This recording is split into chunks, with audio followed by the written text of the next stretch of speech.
The prices of petrol and diesel in Britain have both posted new record highs over the weekend, pushing the cost of living crisis even further for British families. According to motoring organisation, the RAC, petrol price hit an average of 148.02 pence, about $2 per litre, while diesel costs an average of 151.57 pence per litre, both exceeding the previous record set in November 2021. Morning, can I just ask you what you think of the rise in fuel prices?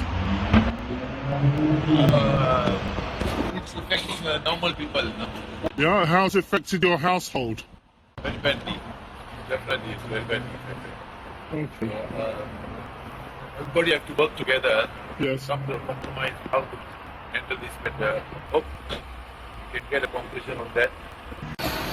What do you think of the fuel prices, sir, at the moment? Prices are higher than before.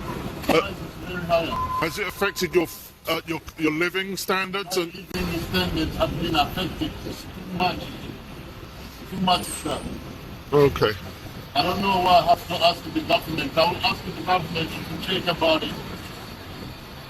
Because we can't afford it. Everything's gone higher.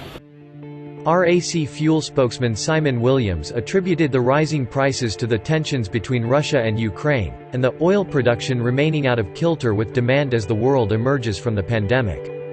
The RAC has warned that fuel prices are likely to continue growing.